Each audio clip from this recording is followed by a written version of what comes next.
guys, in this video I'm going to be demolding our plaster sprig mold. I'm going to do a little cleanup and we'll get ready to do some sprigging. So first thing we need to do, make sure that your plaster is fully set. It should be really hot and actually probably hot and then like starting to even cool a little bit, and that'll mean that the plaster has gone through the heat cycle and is kind of coming out the other side. And mine has, so I'm just going to give it a little turn. It should release just like this. You can see our little models are buried in the face of the plaster. So now first thing we need to do is just remove our cottle. So you can either press the cottle out like this, and sometimes that works and sometimes it doesn't. With thin plastic stuff like this, it usually works okay. Yeah, it's coming. It's starting to slip out. You can see it rising above the surface of the yogurt container. You can just cut these too, just with a razor knife, but if you can get the plaster out, you can use it again, which is kind of nice. So, there we go. Great. So, here's what will be our little sprig mold. So the first thing we need to do is we need to remove our clay models. So very gently, without touching the plaster, use some little hook-shaped tool. I usually use something like this, anything you can get in there with, and just kind of grab at the clay and pull it out, like that.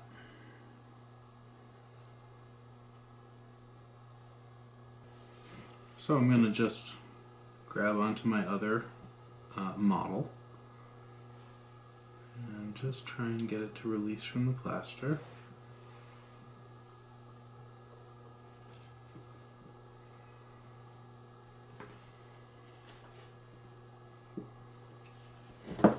So sprig molding is like a really amazing technique. It's been around for hundreds and hundreds, well probably thousands of years actually.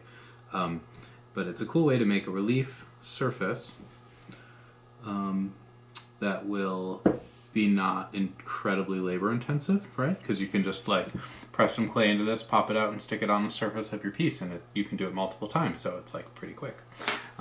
Okay, so first thing I want to do here is I just need to clean up a little bit of undercuts. So you can see here, this is actually an undercut. You can see that because the tool is getting kind of like caught underneath that edge, right? And I'm able to pick at that edge. So that's an example of an undercut. This is typical with this process. So there's two ways to remove these undercuts. You can scrape the surface down, and that would look like this. I like to do this a little bit actually. This is one of the Mud Tools scrapers, and I just sharpen it a little bit. These actually work great for this kind of thing. What this does is it scrapes back that little bit of plaster that went underneath the model, and it makes it like flush so that there's no undercut left. You basically are scraping the undercut away.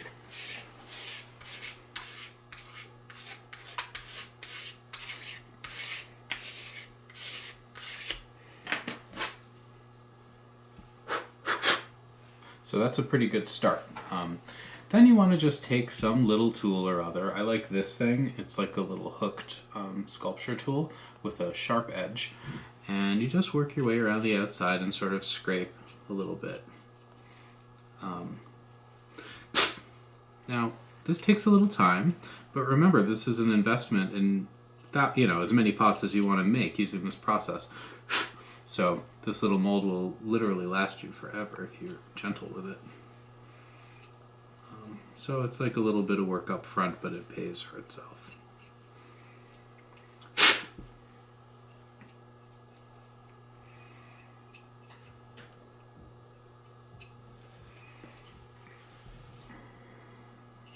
One way to tell, like if you're not too sure if you have an undercut or not, one way to tell is to look straight down at the piece, and if you see any shadows right at the edge where the shape meets the flat plaster, you'll know that's maybe an undercut, and that's an area you'll need to scrape back a little bit.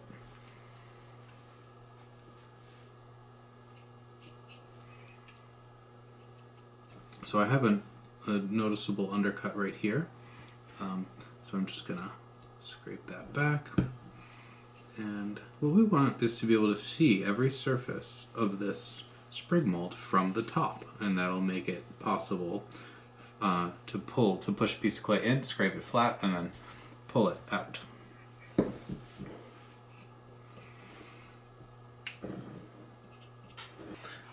So what we need to do now is really add some detail. So I'm going to do that using a little, I think this is a little dental tool, but you can use anything you can find in your studio. It really doesn't matter. Anything that'll sort of scrape a line into the plaster. The plaster is fairly soft and easily workable. So I'm going to scrape a line from the top all the way down to the bottom of the leaf, and what that will do is make a raised edge once I press clay into it, right? So, press clay in, you can see now my leaf has a raised vein running down the center of it. So now I'm going to put a bunch more of those in from the center of each one of those little shapes.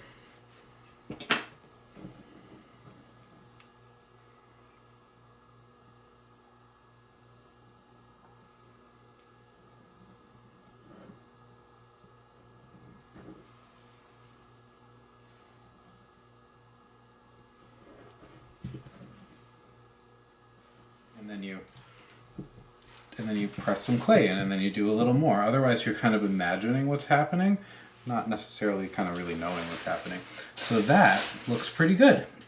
So we're going to make this in such a way where there won't be any of this background material, right? It'll just be the leaf, but I think that looks great. Okay guys, so it turns out that Sarah is a much better plaster carver of leaves than me, so she's going to do the other one also. Say hi, Sarah. Hi. So she's just removing a little bit of material on the inside of the leaf sprig to kind of start to create some more relief. She'll do some veins. What else are you going to do in there?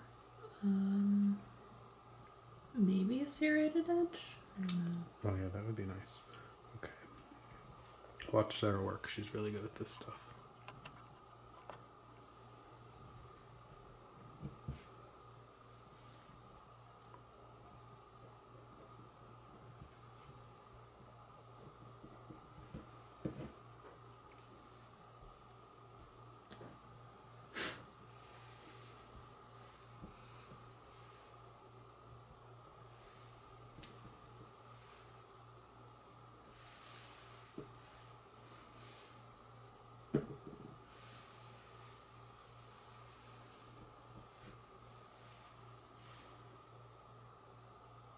Right now, are you checking the positive and then working back to the negative?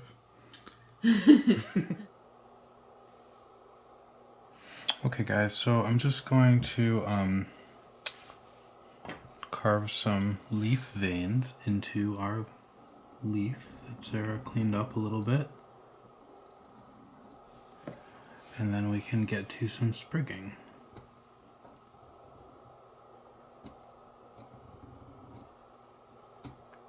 This is actually like a dental tool. I think I got a box of these on eBay one time. Something like that. Is that where we got these? No, our dentist. Oh, our actual dentist gave them to us. And they've been really great, so maybe your dentist will give you some. But you can order them on eBay too.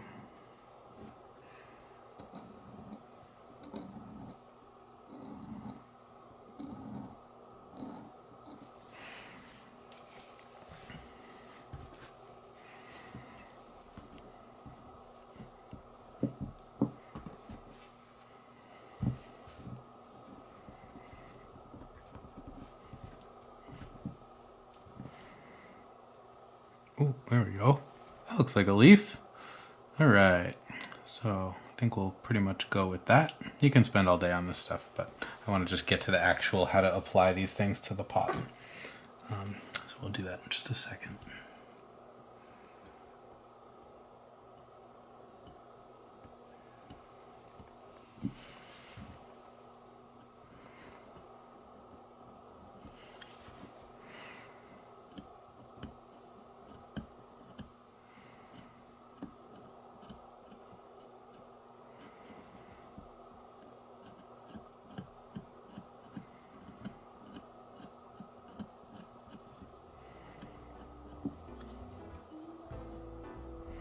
Okay guys, I hope you enjoyed watching the cleanup process and detail carving process for our sprig molds and Sarah's guest appearance.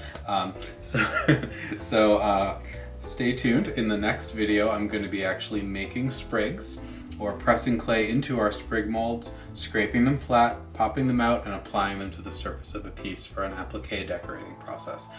Thanks for watching. See you in the next one.